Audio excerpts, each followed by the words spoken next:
प्रातः क्लास चल रहा था 26/8/1967।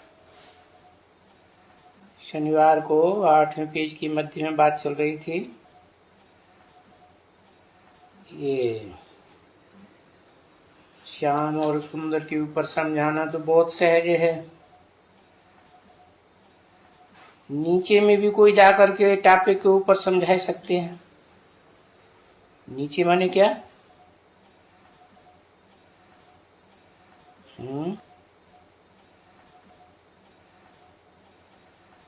ऊंचे तो हुआ सूर्यवंशी,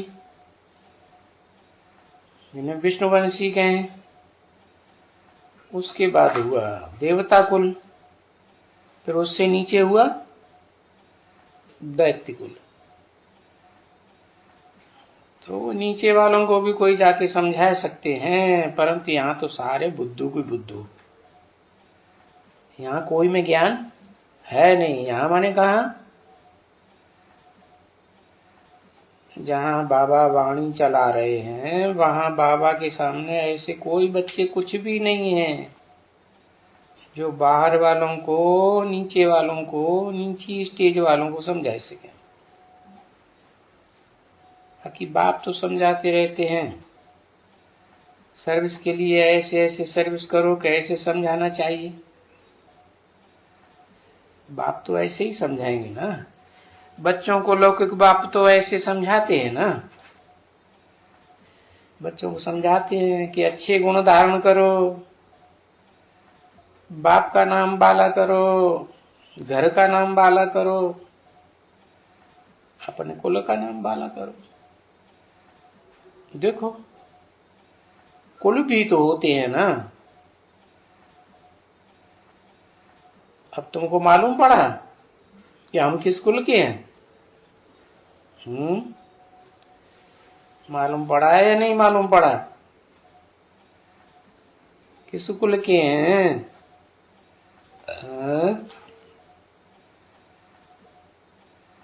सूर्यवंशी कुल के हैं।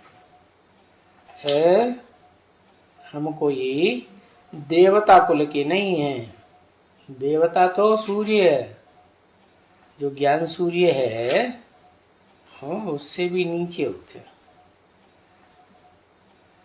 वो तो बाद वाली पीढ़ी है। ब्राह्मणों की भी पीढ़ियां होती है ना। नौकरी के ब्राह्मण हैं तो 9 प्रकार के धर्म हैं। तो तुम्हारा ऊंचे से ऊंचा ब्राह्मण कुल है। ऊंचे से ऊंचा ब्राह्मण कुल, ब्राह्मण सो देवता कहे जाते हैं। अब जिस कुल के ब्राह्मण, जिस कुरी के, उसी कुल के देवता बनते हैं। ऊंचे से ऊंचे देवता है विष्णु कुल। पीछे होता है दूसरा देवता कुल। और तुम बच्चे हो, नई दुनिया बनेगी, पहला युग शुरू होगा तो तुम बच्चे देवता कुल में होंगे। फिर क्षत्रिय कुल में तुम जानते हो, जाते हो। बाकी तो दुनिया नहीं बनती है ना। यहाँ बाप कौन सी दुनिया बनाते हैं? नई दुनिया स्वर्ग की बनाते हैं ना। नरक की दुनिया तो बाप नहीं बनाते ना। बाकी दुनिया वालों को तुम रखड़ी बंधन का भी समझाओ। क्या समझाओ? कि बाप आया था कोई ब्राह्मण के तन में, जिसे शुद्ध से ब्राह्मण बनाया ब्रह्मा द्वारा। फिर वो ब्राह्मण के द्वारा रगड़ी बांधी पवित्रता की, पवित्रता के सूत्र में बांधा। अब सब तो नहीं बनेंगी। जो देवता कुल की आत्माएं हैं वो ही बनेंगी नंबरवार। वो भी तो तुम समझा सकते हो कि पहले ब्राह्मण राखी बांधता था। किसकी यादगार? जरूर शिव बाप जिस ब्राह्मण में आते हैं उसके द्वारा सूर्यवंशी बच्चों को पवित्रता की राखी बांधी थी। बाद में फिर ये कन्याएं निकलती हैं पैसा लेने के लिए, आत्मा आत्मा भाई भाई, तो हम कन्या हैं तो हम तुम्हें राखी बांधने आए, कुछ पैसा वैसा मिल जाएगा। तो वो सब नीचे गिरते हैं तब होता है। सतयुग में कोई किसी को राखी बंधन बांधने के लिए थोड़े ही जाती है। भाई को भी, कोई को भी हो, पारसी हो, कोई भी हो, सबको भी रक्षा बंधन बांध सकते हो। ये राखी बंधन का जो बाबा सेवा करने के लिए कहते हैं ना, वैश्याओं की भी सर्विस करो, है वैश्याओं को भी समझाओ कि पवित्र बनेंगी तो तुम मनुष्य से देवता बन जाएंगी। वहां तो फिर स्वर्ग में तो जन्म जन्मांतर पवित्र रहेंगी। तो समझाए करके फिर बांधना होता है, ऐसे नहीं कि पहले रखड़ी बांध दी फिर समझाया। और रखड़ी बांधने जाओ तो चित्र भी ले जाना चाहिए रखड़ी के साथ में, कि देखो ये लक्ष्मी नारायण है ना, भगवान आया था तो राजयोग सिखा के नर अर्जुन को नारायण बनाया था। कोई एक अर्जुन को नारायण थोड़ा ही बनाया था, ज्ञान अर्जन करने वाले ढेर थे ना, तो उन सबको पवित्रता की राखी बांधी, पवित्र बने, काले से गोरे हो गए। पहले काले कर्म करते थे, काला मुंह हो गया संसार के सामने। अभी बाप कहते हैं कि मैं आता हूं तो तुम सबको गोरे कर्म करना सिखाता हूं। क्या काला कर्म और सफेद कर्म होता है ना, काली बातें झूठ वूठ बोलते रहते हैं तो काली बातें हो गई। काले संकल्प भी होते हैं,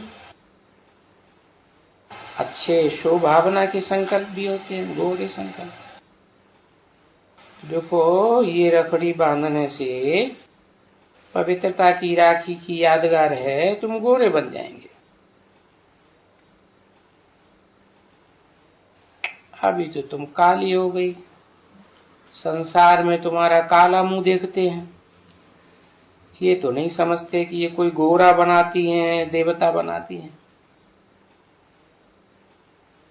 जो तुम्हारे पास आते हैं उनको भी समझते हैं ये गंदे लोग हैं, अच्छी नजर से नहीं देखते हैं। तो अगर नहीं ये बंधन बांधेंगे तो फिर काली की काली ही रह जाएंगी, वैश्य की वैश्या ही रह जाएंगी, विष पीती रहेंगी, मूत पलिती बनती रहेंगी, पद मिलेगा नहीं, स्वर्ग में जा नहीं सकेंगी। तो वो बहुत युक्तियां हैं बच्ची समझाने की, कोई को भी जाके समझा सकती हो, सर्विस करने की युक्तियां हैं। परंतु ये ऐसी सेवा करने वाला भी तो कोई हो ना, इतनी विशाल बुद्धि हो, जो गहराई से एक एक बात रखड़ी बंधन की, कृष्ण जन्माष्टमी की, रामनवमी की, दशहरा की, ये सब बातें विशाल बुद्धि से समझा सके। वही समझा सकेगा जिनको सर्विस का शौक होगा। और तो कुछ भी नहीं है। शौक होना चाहिए सेवा करने का, बस। जैसे बाप भी तो सर्विस करने आए हैं ना, है? बाप कोई झरमुई झगमुई करने थोड़े ही आए हैं, है? बाप ब्रह्मा के तन में आते हैं तो कोई को तुमने झरमुई झगमुई करते करते देखा क्या? किसी से लड़ाई झगड़ा करते देखा क्या? नहीं। सर्विस ही समझाते रहे, इतना सहज समझाते हैं, बिल्कुल ही। तो तुम किसको भी समझा सकते हो, है? मैं तो बाहर की दुनिया में जाकर के नहीं समझाऊंगा,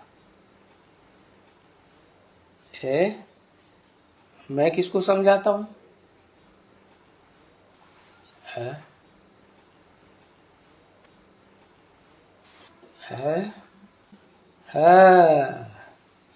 किसको समझाता हूं? ब्राह्मणों को समझाता हूं, है? शूद्रों को नहीं समझाता हूं। शूद्रों को सेवा करके बुला के लाना और ब्रह्मा का बच्चा बनाना, तब वो ब्राह्मण बने। और जब ब्राह्मण बने, पवित्र रहने की प्रतिज्ञा करें, तब फिर उनको मैं पढ़ाता हूं। तो तुम तो किसी को भी जाके समझा सकते हो क्या? मैं तो सारी दुनिया के सामने नहीं जाऊंगा ना।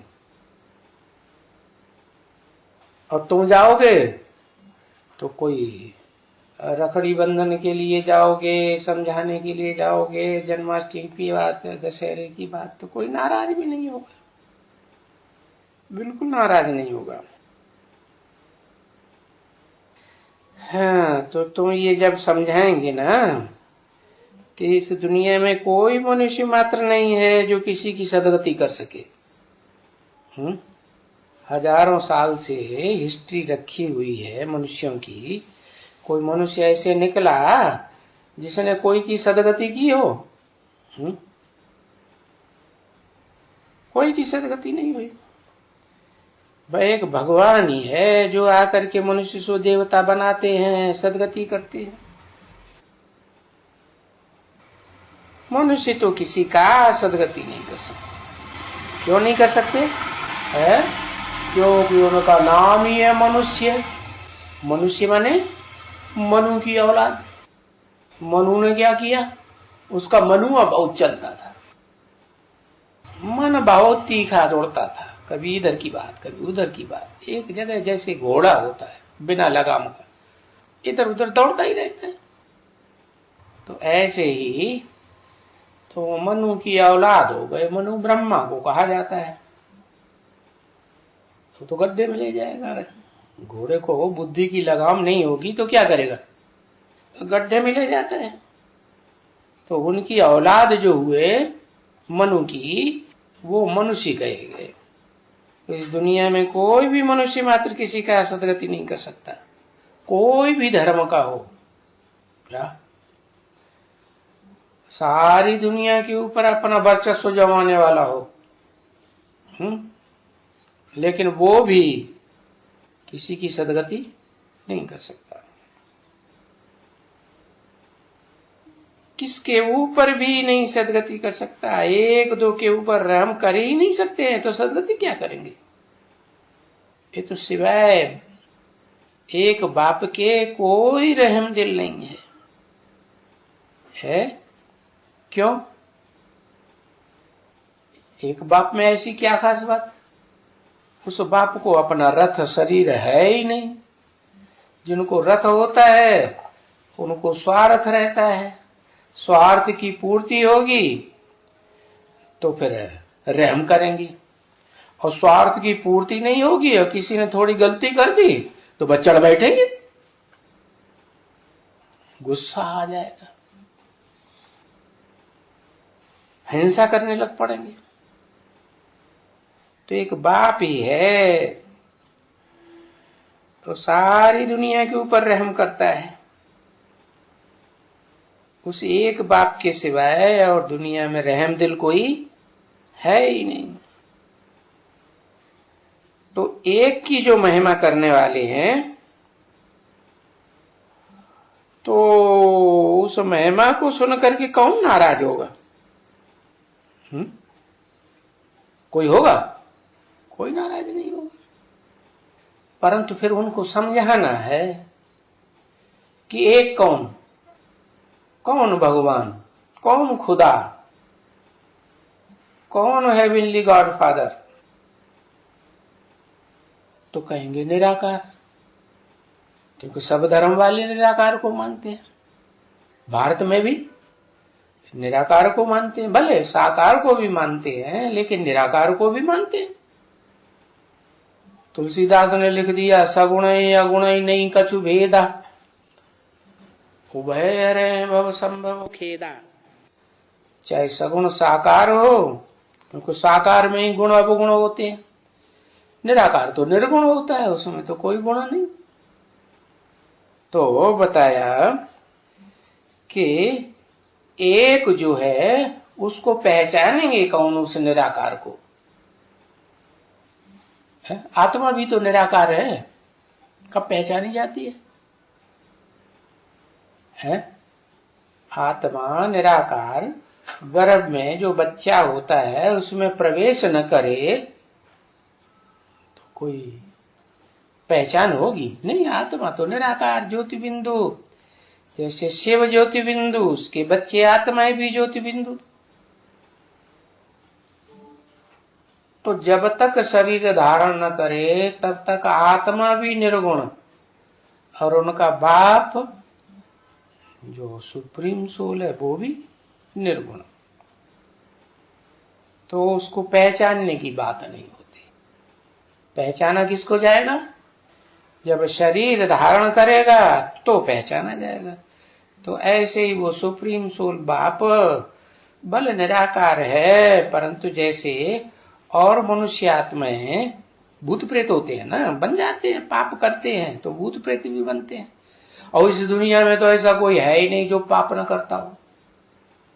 मनसा से पाप करेंगे, संकल्प गंदे गंदे चलाएंगे, वाइब्रेशन खराब करेंगे दुनिया का, वाचा गंदी चलाएंगे ना, चलाते हैं। कर्मेंद्रियों से भी खराब खराब काम करते हैं दुख देने के। तो ऐसा तो कोई है ही नहीं जो पाप न करता। और पाप करेंगे तो रिजल्ट क्या आएगा? भूत प्रेत बनते हैं। बहुत पाप करते हैं तो फिर उनको अचानक शरीर छोड़ना पड़ता है, क्योंकि दूसरों की हत्याएं करेंगे गुस्से में आकर, तो उनकी भी कोई हत्या कर देगा। तो हत्या करने वाले या अपनी हत्या सुइसाइड करने वाले, उनको भूत प्रेत का जन्म मिलता है। तो जैसे वो भूत प्रेत प्रवेश कर सकते हैं, तो क्या निराकार भगवान प्रवेश नहीं कर सकता? अरे ये तो गीता में भी लिखा हुआ है, प्रवेष्टुम, मैं प्रवेश करने योग्य हूं। क्या? ज्ञातुम, मैं जानने योग्य भी हूं। ऐसे नहीं कि भूत प्रेत कोई प्रवेश करता है तो कोई पहचान नहीं पाता। पहचान है। क्या पहचान है? पहचान ये है कि वो जिसमें प्रवेश किया वो जैसे कर्म करता था, बात करता था, जैसी दृष्टिवृत्ति उसकी थी, वो दृष्टिवृत्ति कुछ चेंज आ जाता है, आचार व्यवहार में चेंज आ जाता है, तो पता तो लग जाता है ना। तो बताते हैं कि जब मैं प्रवेश करता हूं तो सवाल पैदा होता है, किस में प्रवेश करूं? है तो किस में प्रवेश करता है? तो क्या जवाब देंगे? है दुनिया में तो 500 करोड़ मनुष्य, और आत्माएं तो प्राणियों के रूप में ढेर की ढेर, 84 लाख तो योनियां ही हैं। है कौन है मुकर्रर? तो कैसे पता चले? है ये तो कह दिया मुकर्रर रथ में प्रवेश करते हैं। अब ये कैसे कर पता चले? एक में प्रवेश करेंगे, दूसरा कहेगा हाँ हम भी तो मुकर्रर रथ बन सकते हैं। तो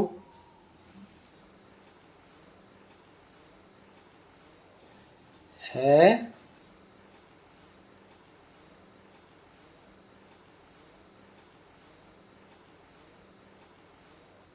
20-25 साल की आयु वाले में प्रवेश करते हैं, वानप्रस्थ अवस्था में प्रवेश नहीं करते।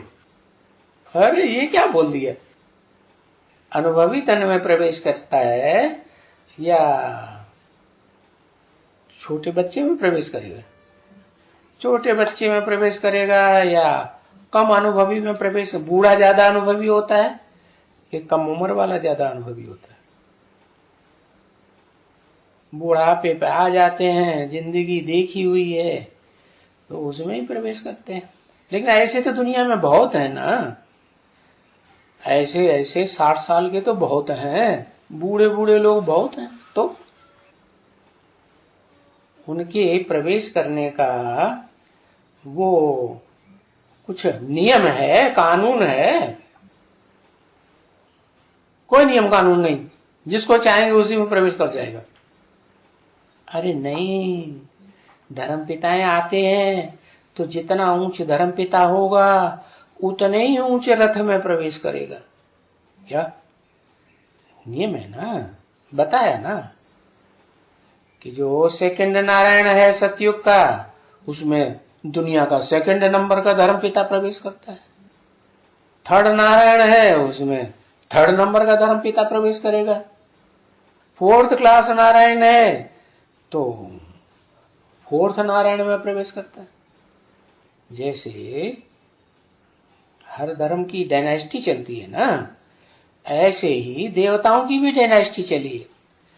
तो ये नियम हुआ कि जो जितना ऊंचा धर्म पिता होगा उतने ऊंचते ऊंच में प्रवेश करेगा। ऊंच किसे कहते हैं? ऊंचे कर्म करे तो ऊंचा, नीच कर्म करे तो नीचा। तो बताया कि मैं उसमें प्रवेश करता हूं जिसने पूरे 84 जन्म, एक जन्म भी कम नहीं, ऑल राउंड पार्ट बजाया। और वो तो मैं ही जान सकता हूं कि वो निराकार भगवान जो जन्म मन के चक्र से न्यारा है, वो तो जानता है कि वो आत्मा कौन सी है इस सृष्टि रूपी रंगमंच पर जो ऑलराउंड पार्ट बजाती है, और क्या पार्ट बजाती है, कैसा पार्ट बजाती है। अच्छे पार्टधारी में प्रवेश करेगी या पापी में प्रवेश करेगी? जन्म जन्मांतर जिसने पाप किए हो, भले अंतिम जन्म में तो आकर के सबको नीचे गिरना ही है, नीचे नहीं गिरेंगे तो ऊपर भी नहीं उठेंगे। क्या गेंद है, पत्थर है, ऊपर फेंक दो, जितना ऊंचा जाएगा उतना नीचे भी गिरेगा। तो जो नीचे नीच गिरते हैं मैं उसमें प्रवेश करता हूं। अब सवाल ये है, नीचे तो बहुत गिरते हैं, पापी तो बहुत बनते हैं, तो उसे एक ही पापी की क्या बात है?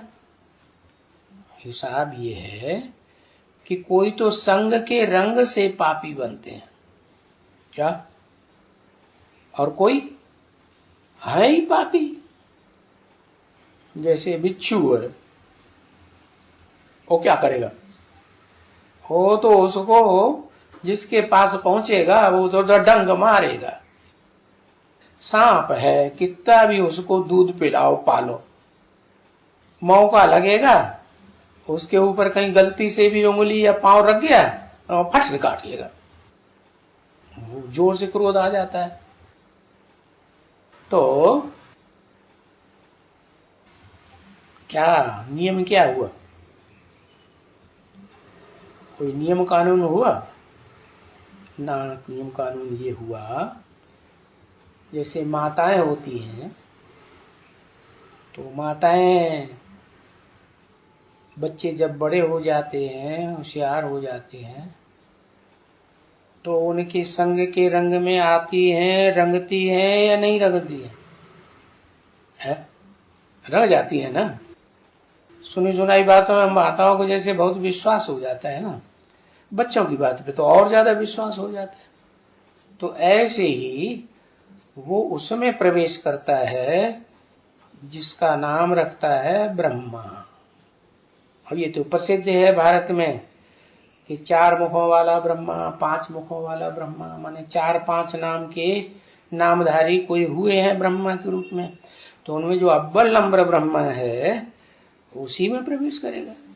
अव्वल नंबर ब्रह्मा है तो माँ का काम क्या है? माँ में कौन सा गुण विशेष होता है? माँ में कोई खास गुण होता है या नहीं बाप के मुकाबले? है सहन शक्ति। तो सहन शक्ति जो है वो माताओं में बड़ी प्रबल होती है। बच्चे कितना भी परेशान करते हैं तो भी सहन करती रहती है। तो वो निराकार शिव जिसमें प्रवेश करता है और उसको जब ज्ञान होता है, भगवान जो ज्ञान सुनाते हैं सृष्टि के आदि मध्य अंत का, उस ज्ञान के आधार पर उसको निश्चय होता है कि मेरा ये पार्ट है। क्या क्या पार्ट है?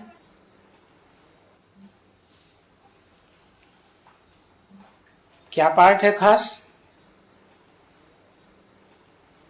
अरे हाँ, परम ब्रह्म का पार्ट है। ब्रह्मा नामधारियों में परम पार्टधारी।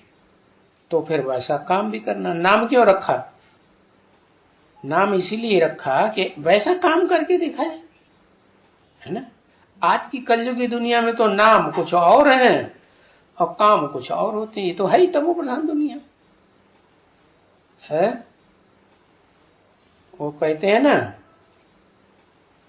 हाँ, बंसी न पुंगो नाम है बंसीधर, जल की न बूंदो नाम है गंगाधर। थोड़ा भी स्नेह का जल नहीं है, लेकिन नाम ऐसा रख दिया। तो ये तो कलयुग की बात हुई। भगवान तो कलयुग को पलट करके क्या बनाने आता है? सत्य की दुनिया, सत्य युग बनाने आता है। झूठे मनुष्य को नर से क्या बनाने आता है? नारायण बनाने आता है। झूठा कौन? झूठा कैसे? झूठा माने काले काम करेगा तो झूठा हुआ या सच्चा हुआ? क्या हुआ? झूठा हुआ ना। तो झूठे से झूठे में प्रवेश करता है और फिर उसको सच्चे में सच्चा ऐसा बनाता है जो दुनिया में उसकी कथा लोग गाते हैं। कौन सी कथा? कौन सी कथा गाते हैं? गाते भी हैं, सुनते भी हैं, सुनाते भी। और भारत में तो घर घर में कथा हो सत्यनारायण की। हाँ, सत्यनारायण की कथा, सत्य हरिश्चंद्र की कथा। नाटकबाजी बहुत दिखाते हैं सत्य हरिश्चंद्र की। तो कितना समझाते हैं। तो ये चित्र ले जाओ। कौन सा? लक्ष्मी नारायण का, सत्यनारायण का चित्र ले जाओ। समझाओ कि बाप आकर के ऐसा नर से नारायण बनाते।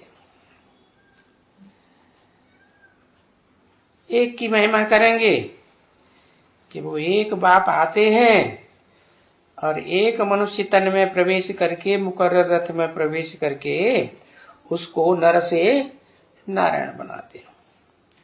तो महाभारत में उस मनुष्य का नाम दे दिया है क्या? जो बहुत समझने वाला मनुष्य है उसका नाम क्या दे दिया है? बोल, सत्यनारायण। सत्यनारायण नाम दिया, विदुर नाम दिया।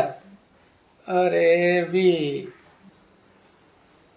विदु माने तो है जानकार, जाना तो उसने, लेकिन भगवान ने जिसको समझाया, जैसे बाप तुम बच्चों को कहते हैं कि मैं तो तुम बच्चों को समझाता हूं, ये तो बीच में सुन लेता है। क्यों भाई, इसको क्यों नहीं समझाता हूं? क्योंकि ये तो बच्चा बुद्धि। अर्जुन को समझाता हूं। अर्जुन अर्थात जिसने ज्ञान का बहुत अर्जन किया, बहुत ज्ञान की कमाई की हो, ज्ञान धन की, तो जो अव्वल नंबर होता है उसका नाम गाया जाता है। तो बताया कि ये अर्जुन है जो नर से क्या बनता है? अव्वल नंबर नारायण बनता है। तो वो चित्र दिखलाया। और समझाया कि ऐसे जाओ और समझाओ। तो रकड़ी का भी बहुत समझाया। अच्छा,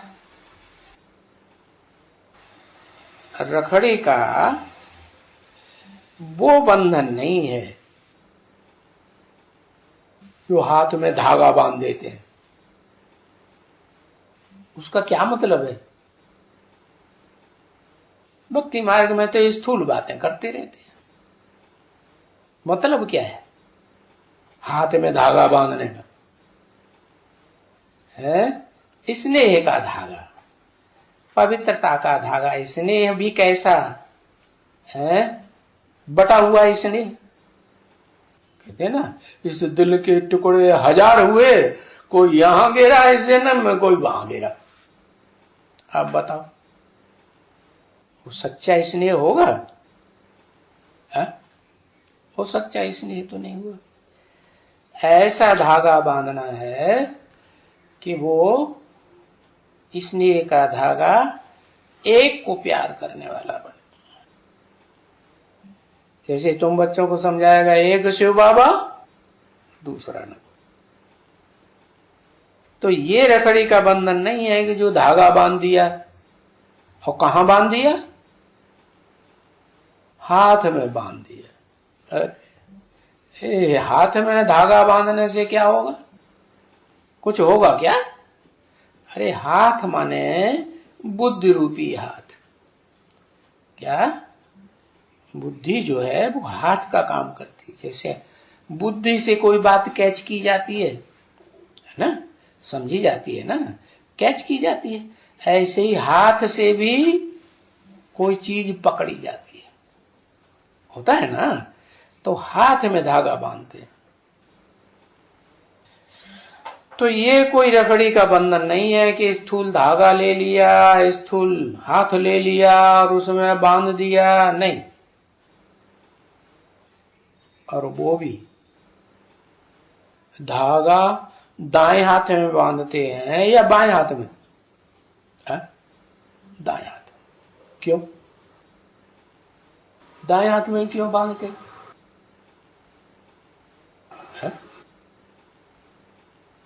क्योंकि अच्छे काम करने वाला दायां हाथ होता है। तो क्या इस हाथ की बात है? नहीं, ये तो ये मनुष्य हैं, उनमें अपने अपने तरह की बुद्धि है। कोई अपनी बुद्धि से अच्छे काम समझ के करता है, कोई बिना सोचे समझे ऐसे ही काम करने लग पड़ता है। तो परख के धागा बांधना चाहिए। क्या अच्छा आदमी है तो उसको धागा बांधना है, गंदा आदमी है, कीचक है, तो कोई बांधने जाएगा तो वो उल्टा ही संकल्प करेगा।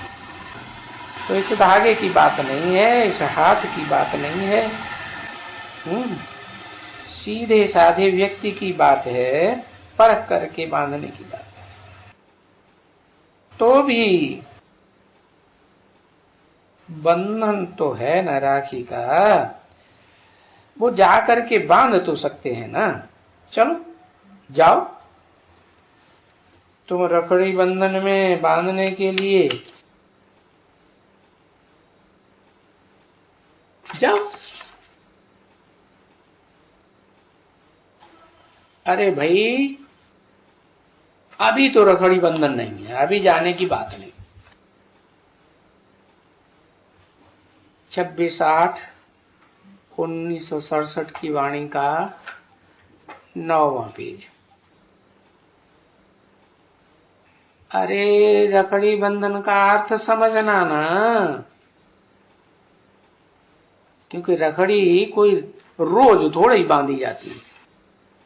रोज बांधते हैं? क्यों रोज क्यों नहीं बांध सकते? अच्छा काम तो कभी भी करो, समझाओ जाके रोज रखड़ी बांधो। रोज क्यों नहीं बांधते? कारण क्या है? हाँ? अरे डम। अरे भाई रखड़ी बरसात के दिनों में बांधी जाती है, खास जब ज्ञान जल की रिमझिम लगी रहती है। ज्ञान बरसात होती रहती है ना, कौन से महीने में? सावन के महीने में। तो रोज नहीं बांधने हैं। श्रावण का महीना आता है तो ये श्रावण के महीने में क्यों, वो तो पता चल गया कि ज्ञान की बरसात बाप आते हैं, तब वो श्रावण का महीना कहा जाता है, बरसात का मौसम कहा जाता है। बरसात, ज्ञान बरसात के मौसम में ही रखड़ी होती है, बंधन, और ज्ञान बरसात के मौसम में ही कृष्ण जन्म होता है। क्या? तो उसकी यादगार है। क्या भक्तों ने मनाई? क्या बरसात के दिनों में और श्रावण के दिनों में, श्रावण के महीने में रक्षाबंधन और कृष्ण जन्माष्टमी मनाते हैं। खास एक दिन रखड़ी बंधन होती है। क्या रोज रोज होती है क्या? नहीं। तो रखड़ी सभी चाहिए और जब चाहिए तभी बांधनी जाती है, रोज रोज थोड़ी बांधी जाती है। क्या साल भर कोई रखड़ी बंधन बांधता है क्या? हाँ, वो नजदीकी तो है, ऐसा थोड़ी कि भाद्रपद आया तो एकदम बरसात खत्म हो गई क्या? और ये महीने तो जो हिंदी के हैं वो आगे पीछे बहुत होते रहते हैं, होते हैं कि नहीं है? जब वो आता है ना, कौन सा महीना, अधिक महीना आता है ना, क्या कहते हैं उसको, है पुरुषोत्तम मास है, तो एक महीने का अंतर पड़ जाता है, कोई भी महीना हो। तो तुम तो रखड़ी रोज बांधते रहते हो। क्या जिस दिन रखड़ी का दिन आया उस दिन भी बांधते, उससे पहले भी बांधना शुरू कर देते, और उसके बाद सप्ताह तक बांधते ही रहते। क्यों रोज क्यों बांधते रहते? तुम्हारा धंधा ही है। क्या है? रोज बांधते रहते हो, और रोज कोई न कोई जगह में जाकर के समझाते रहते हो। रोज जाके समझाते हो तो कोई रखड़ी थोड़े ही बांधते हो, है? बांधते हो नहीं, बताते थोड़े ही पहले से कि पवित्र रहना है, पवित्रता की राखी होती है, भगवान आते हैं तो रखड़ी बंधन के मौसम में आते हैं। तो वो डर रहता है कि पहले से बता देंगे तो फिर ये आएगा ही नहीं है, तो हमारा धंधा बंद हो जाएगा, कोई पैसे नहीं देगा। तो वो तुम रोज समझाते हो। अब बाप से प्रतिज्ञा करो। बाप कहते हैं माम एकम याद करो। क्या? तो क्या होगा? मुझे एक को याद करेंगे तो जैसे मैं परम पवित्र हूं, क्या अपवित्र हूं कि परम पवित्र हूं? परम पवित्र हूं। कैसे? धर्म पिताएं तो संग के रंग में आते हैं तो सब नीचे गिर जाते हैं, और मैं तो इस सृष्टि पर आता हूं तो इतने बच्चों के संग के रंग में आता हूं, हजारों बच्चों के संग के रंग में, लेकिन मैं क्या नीचे गिरता हूं, अपवित्र बन जाता हूं? नहीं, मैं तो अपवित्र काला नहीं बनता। तो मेरे को याद करेंगे तो मेरे जैसे बनेंगे, औरों को याद करेंगे तो फिर गारंटी नहीं है, पतित के पतित ही रह जाएंगे। तो मैं ऑर्डिनेंस निकालता हूं क्या कि तुम अगर मेरे को याद करेंगे तो तुम जरूर देवताओं की तरह गोरे बन जाएंगे, प्योर आत्मा बन जाएगी, पवित्र आत्मा बन जाएगी, तो पवित्र से पवित्र देवता बन जाएंगे। देवताएं भी नंबरवार होते हैं ना, नंबरवार पीढ़ियां होती हैं देवताओं की, नंबरवार जन्म होते हैं। ओम शांति। मिलकर क्या हो गई? एक हो गई। समान बनना अर्थात समा जाना, एक हो जाना। ऐसे अनुभव होता है ना, कर्म योगी की स्थिति में ऐसे लीन का अनुभव कर सकते हो कि कर्म भी करते रहो कर्मेंद्रियों से। एक कर्मेंद्रिय की बात नहीं बताई, हर कर्मेंद्रिय से कर्म करते हुए भी या कोई भी कर्मेंद्रिय से कर्म करते हुए भी उससे लीन स्टेज के अनुभव में रहना कर सकते हो।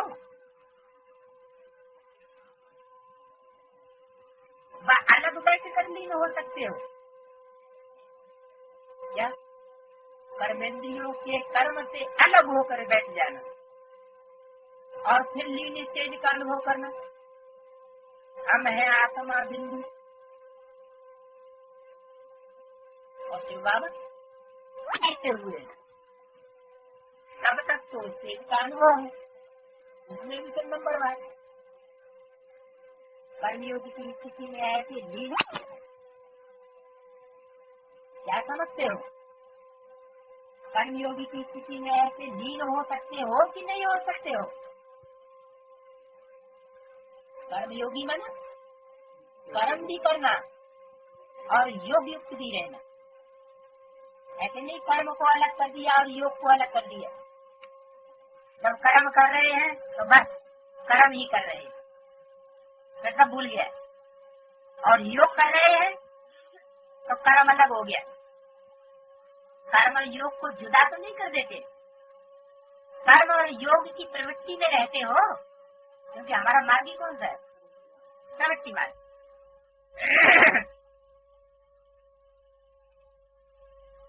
मुश्किल लगता है क्या? कर्म हो सकता है, ऐसा हो सकता है या नहीं हो सकता है? सन्यासी तो कहेंगे कि नहीं हो सकता है,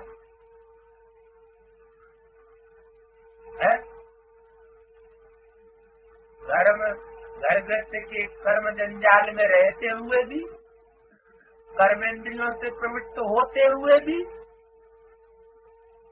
और फिर योग में रहे, कहेंगे बड़ा मुश्किल है, ये तो असंभव है।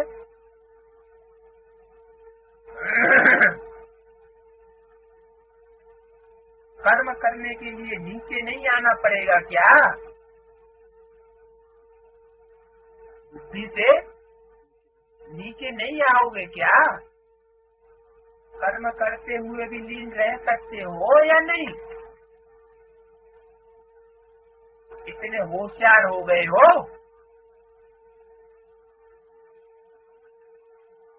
अपने अंदर ध्यान करके देखना कितनी तक प्रैक्टिस है। कर्म योगी बनने वाले को कर्म में भी साथ होने के कारण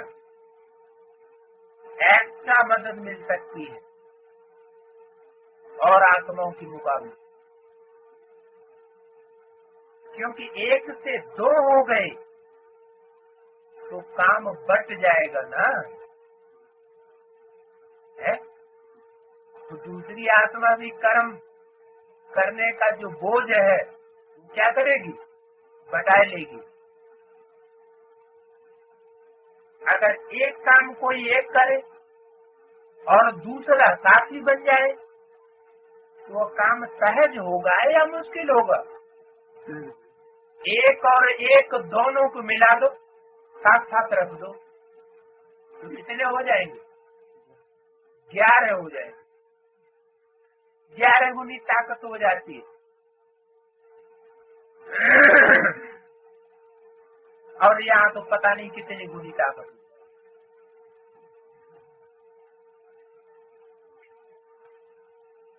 हाथ आपके हैं लेकिन मदद बाप की है, तो डबल फोर्स से काम अच्छा होगा ना। काम भले कितना भी मुश्किल हो, लेकिन बाप की मदद है ही सदा उमंग, उत्साह और हिम्मत, अथकपन की शक्ति देने वाली।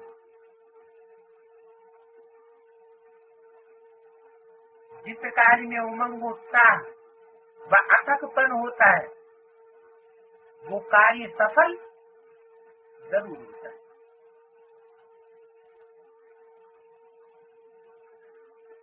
तो बाप हाथों से काम नहीं करते, लेकिन ये मदद देने का काम करते। कौन सी मदद? उमंग, उत्साह, हिम्मत, अथकपन बनाने की मदद करते। तो कर्मयोगी जीवन अर्थात डबल फोर्स से कार्य करने वाली जीवन, बाप और आप, प्यार में कोई मुश्किल बस थकावट फील नहीं होती है। क्या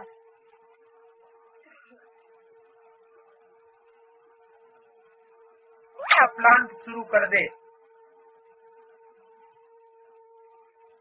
और किसी के प्यार में वो प्लांट बना रहा है, तो कभी भी उसको थकान, जब तक वो प्लान या प्लान पूरा नहीं हो जाएगा तब तक उसको थकान अनुभव नहीं हो सकती।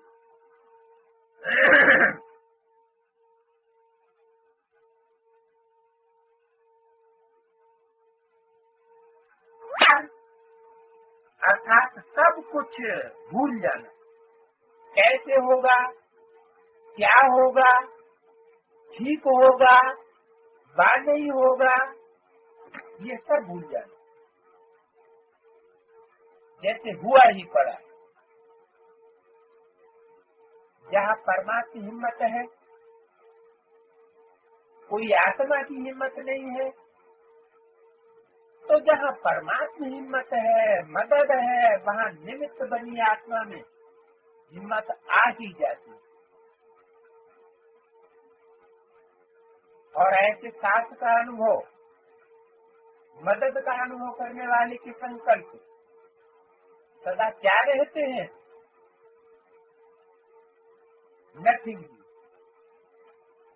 अर्थात विजय हुई पड़ी है, सफलता है ही। यह है सच्चे प्रेमी की अनुभूति। जब हद के आशिकी ये अनुभव करते हैं कि जहाँ है वहाँ तू ही तू है। हद के आशिक माशिक होते हैं, शीरीन फरहाद, हीरे राजा, लैला मजनू, तो उनके लिए भी क्या दे, उन्हें क्या देखने में आता है? देखो, जिससे आशिक होते हैं वही देखते। मासू की मासू हर जगह नजर आता है, शराब की बोतल में भी महबूबा याद आती है, देखने में आती है।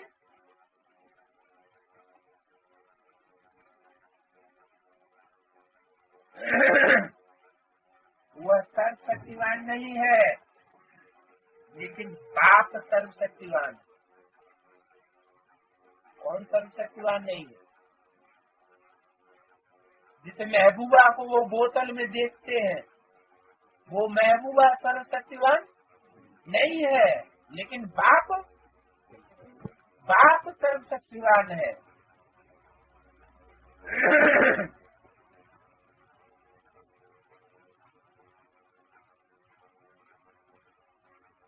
साकार शरीरधारी नहीं है,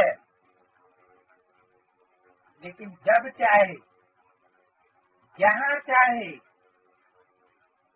सेकंड में पहुंच सकते। ऐसे नहीं समझो कि कर्मयोगी जीवन में लवलीन अवस्था नहीं हो सकती।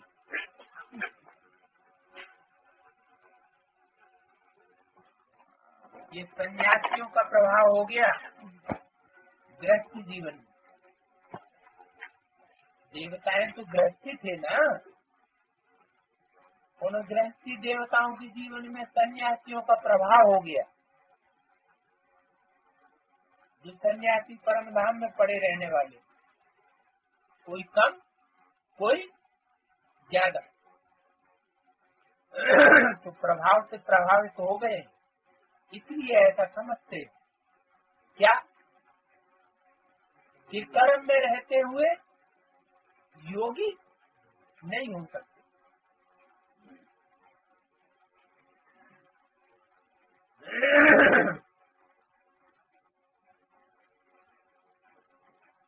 हो सकती साथ का अनुभव अर्थात लव का प्रैक्टिकल सबूत साथ है, तो सहज योगी सदा की योगी हो गए ना। लवर अर्थात सदा सहज योगी। एक तो सदा निरंतर अंतर न पड़ने पाए, और दूसरा सहज योगी, योग में कठिनाई का अनुभव न हो, सहज सहज जीवन करती रहे। इसलिए डायरेक्शन भी दिया कि ये तपस्या वर्ष तो प्राइज लेने के समीप आ रहा है, लेकिन समाप्त नहीं हो रहा है। क्या वर्ष तो समाप्ति हो गया, लेकिन तपस्या कोई समाप्त नहीं हो रही है। इसने अभ्यास के लिए सेवा को हल्का किया और तपस्या को ज्यादा महत्व दिया। इसका मतलब ये नहीं समझना कि तपस्या को ज्यादा महत्व दिया तो कर्म को छोड़ देना। लेकिन इस तपस्या वर्ष के संपन्न होने के बाद प्राइज तो लेना है ना, वो तो ले लेना। लेकिन आगे जो कर्म और योग, सेवा और योग, जो भी बैलेंस की स्थिति बताई हुई है, बैलेंस का अर्थ है समानता।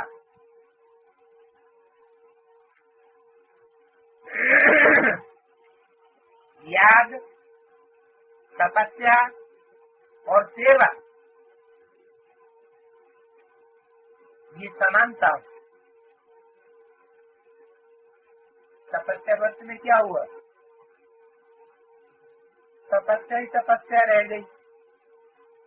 तपस्वी जी महाराज, बाकी सेवा छूट गई।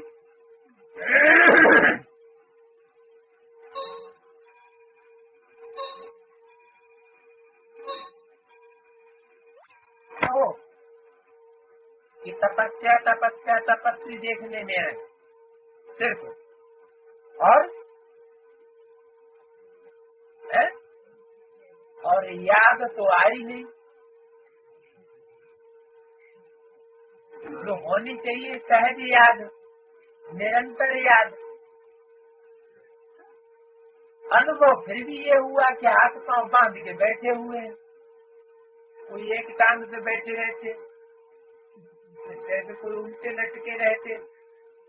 शरीर को तो साध लिया, लेकिन मन फिर भी भाग्य। तो योग, सेवा और तपस्या जो भी बैलेंस की स्थिति बताई हुई है, बैलेंस का अर्थ है समानता। प्यारे और न्यारेपन में समानता हो। कर्म करते हुए और कर्म से न्यारा हो अलग बैठने में स्थिति की समानता हो। जो इस समानता के बैलेंस की कला में नंबर 1 जीतेगा, वो ही महान होगा। तो दोनों कर सकते हो कि नहीं? सर्विस शुरू करेंगे तो ऊपर से नीचे आ जाएंगे क्या?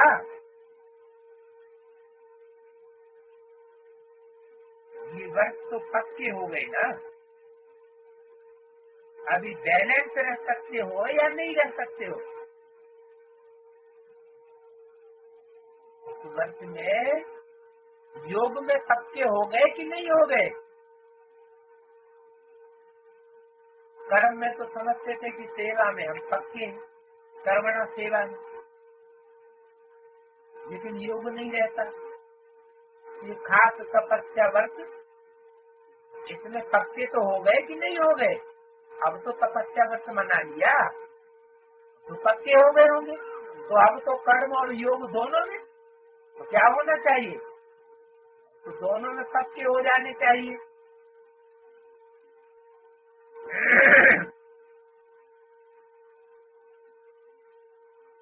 तो बैलेंस रख सकते हो या नहीं? सर्विस में ठीक ठीक होती है, इसमें भी पास तो होना है ना। पहले सुनाया कि कर्म करते भी कर्मयोगी बनते भी लवलीन हो सकते, फिर तो विजयी हो जाएंगे ना। अभी प्राइज उसको मिलेगा जो बैलेंस में विजयी हो। क्या ऐसे नहीं कि शंकर जी की तरह से बस तपस्या में बैठने वाला देखने में नजर आए, लेकिन शंकर तो और कुछ करता ही नहीं। क्या समझते हैं? शंकर तो कुछ करता ही नहीं। शंकर का क्या पार्ट? कुछ भी। जिसको कर्मेंद्रियों से ही कर्म का पार्ट बजाया जाता है, और शंकर को तो कैसे बैठे दिखाया जाता है? तपस्या वो बैठे हुए, क्योंकि कर्मेंद्रियों से तो कोई कर्म करते हुए चित्रों में चैत्र दिखाया नहीं जाता। होती, लेकिन प्राइज किसको मिलेगी?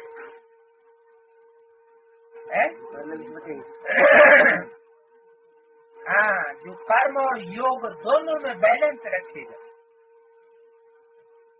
आज विशेष